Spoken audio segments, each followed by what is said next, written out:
Hi, I'm Ross from Airsoft, and today we're going to talk about recording your gameplay for Airsoft. So, first and foremost, why do you want to record your gameplay? So, a big reason that a lot of people record on the field is for entertainment purposes, to cut a video together later and share it with friends or the community in general, and to just show off your fun, cool Airsoft clips and moments, and kind of culture your own community underneath that. So that is obviously a big reason a lot of people record. However, there are some other benefits to recording your gameplay. For instance, going home and watching back over your footage, whether you're editing it and uploading it or not, can always help you improve your play on the field. Re-watching a footage of where maybe you got hit and you could have done something differently and re-evaluating those situations while on the field after the fact can do a lot mentally that'll help you the next time you're on the field and playing. Another large benefit to recording on the field is for just general field issues.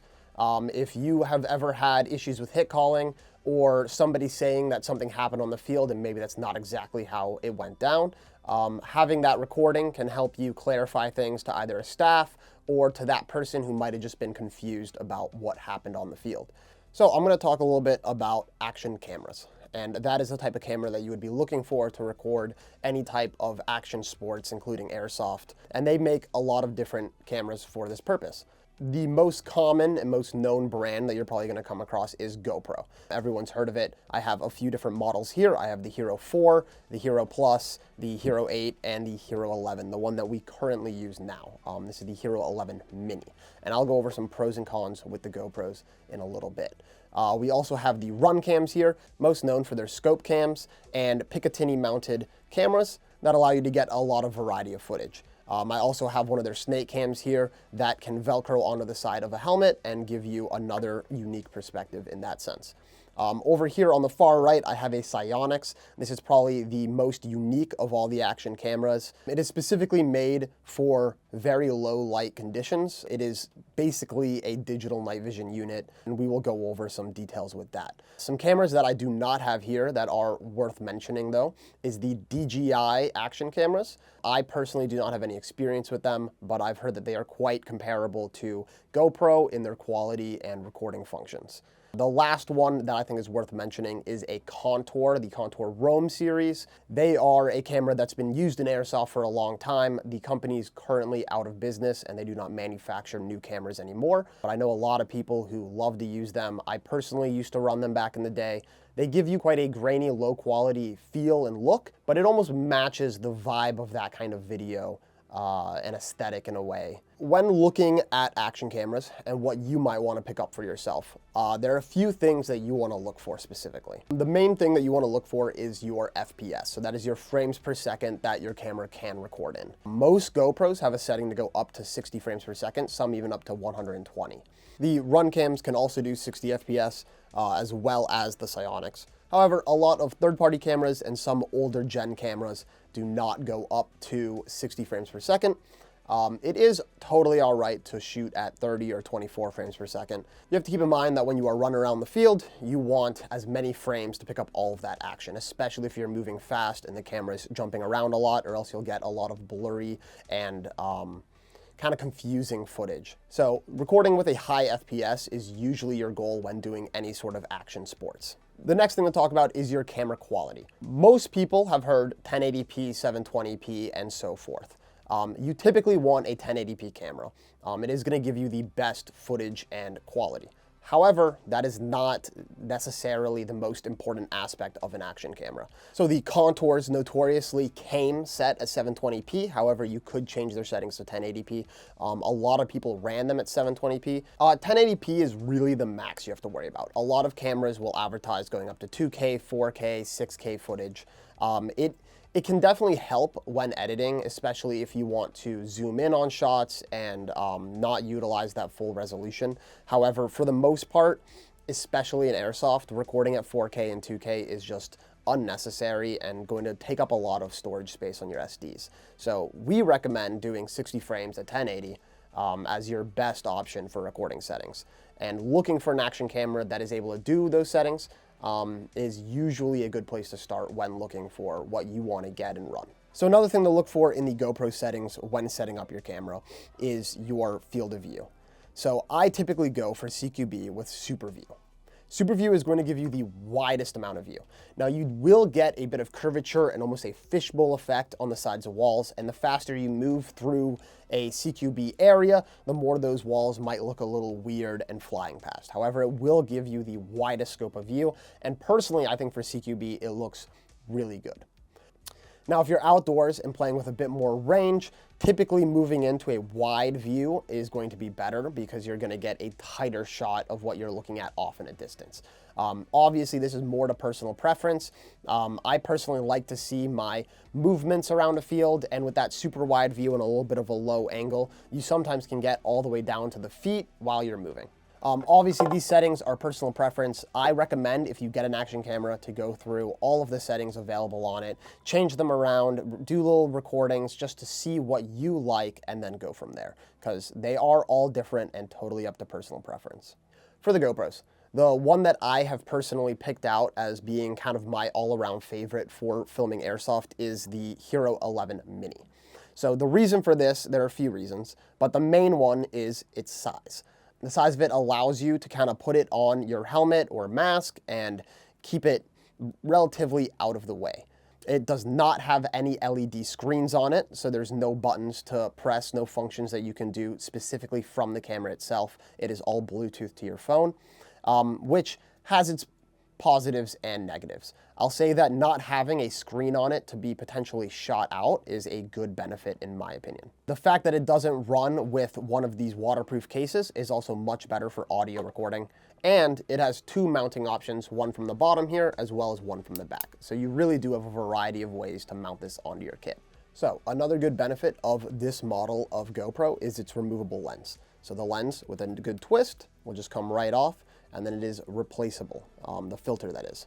So if this were to get shot out, instead of buying a whole new GoPro, I could presumably replace it, assuming the BB does not pass through this piece of glass and hit the actual lens of the camera. Obviously, when running an action camera on the field, you are always subject to the potential of it getting broken, whether that be getting shot by an Airsoft BB or potentially any other damages that could occur on the field. So that's just something to keep in mind when running your brand new and expensive camera. It does not have a removable battery. So when on the field, especially during longer gameplay, you cannot just swap a battery out and carry it on you. I do have some ways to get around this. The most effective way is to run an external battery on your setup that is plugged directly into it and continuously supplying it with energy throughout your gameplay. This really only works for helmet setups. So if you're running a die or CQB, then for me, I just walk off the field and plug it in as soon as I'm done playing and leave it on charge in between every game. It is a bit of a pain, but that is just one of the negatives that the GoPro Mini has with it. My second go-to camera currently is the Runcam Helmet Cam. This guy's kind of unique in the sense that it has this snake cam vibe, so you can move it around and get some real interesting angles of what you're looking at.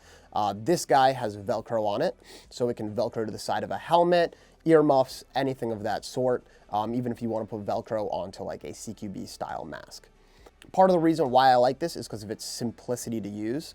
It has its on-off switch here. You push it forward to on, it turns on and starts recording, and then you push it back to off, it turns off and stops recording. So it is very simple to use. However, the main issue that I have with this is its camera quality. Its camera quality is a lot grainier and not as clear as a GoPro would be. However, for the price and adjustability of its camera angle, it is a very good option, especially if you're just looking for something to kind of keep up with watching your footage over and not necessarily uploading it to YouTube. All right, so our final camera here, at least that I'm looking at today, is the Sionyx Aurora. Now, as I said before, this is more like digital night vision. It is kind of built with the sense of being able to be mounted on and then looked through, and it works to a degree. If you helmet mount this and you run it like a camera, you can definitely get some cool looking footage. However, in low light settings, you'll lose a lot of frames. You get a lot of weird digital color noise in your footage, especially in low light conditions.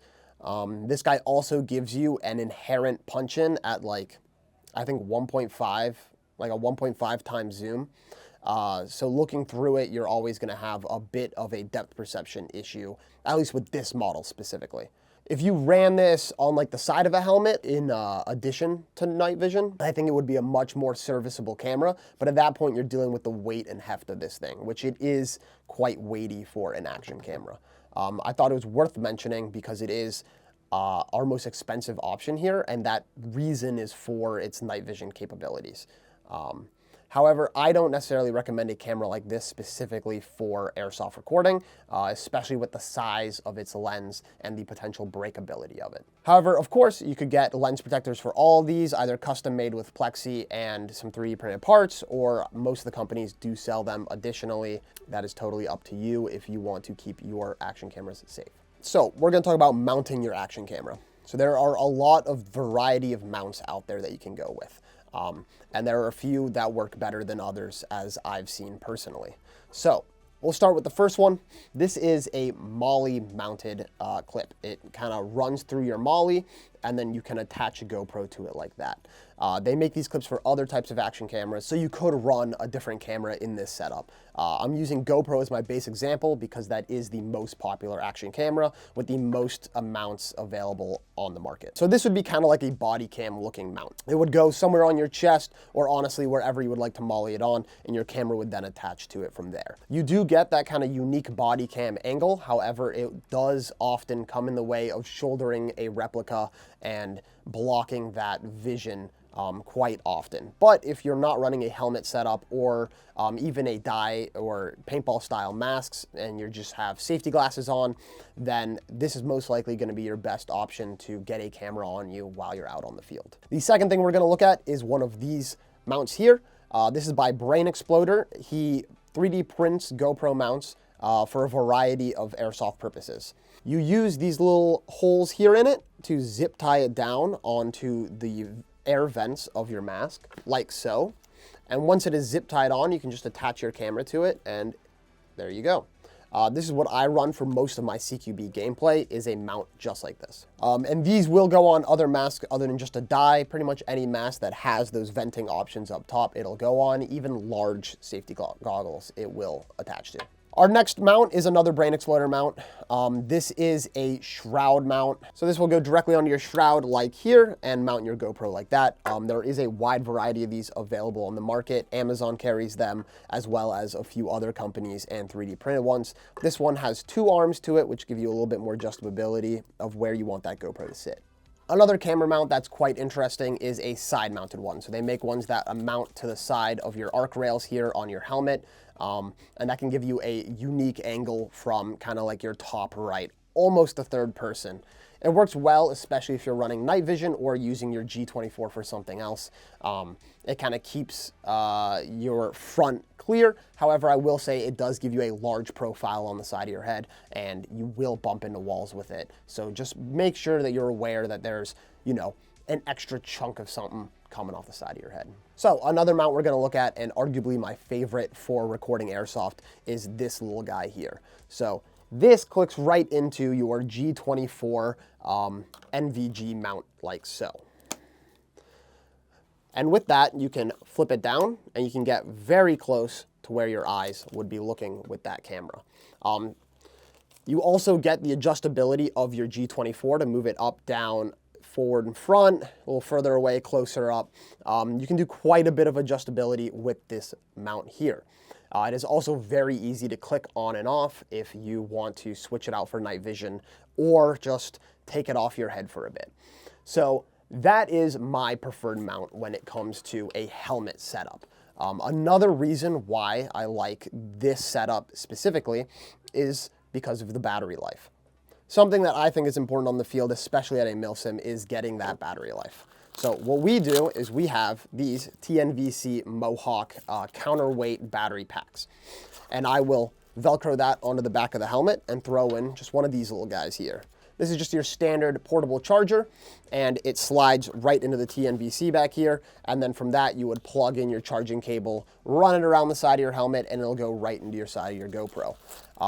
We picked up these little open up barn doors on the side here so that you can plug the charger directly into the camera without having to leave your barn door open and risk exposing your SD card or anything like that.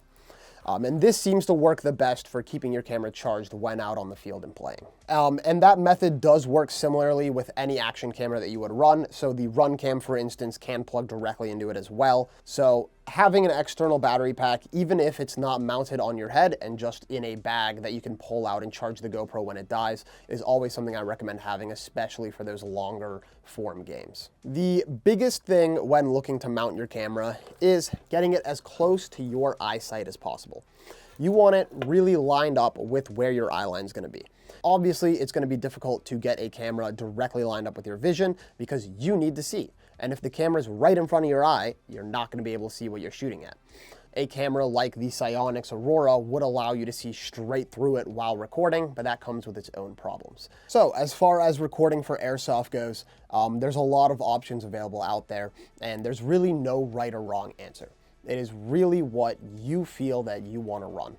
I've given you what I personally like to run and what I've found works the best for us. However, that might not be the same for you.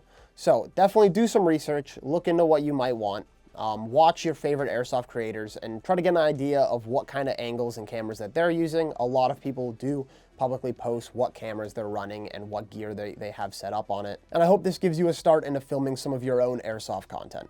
We'd love to see it here at Amped, so make sure you tag us in any videos you record. And I'll see you in the next one.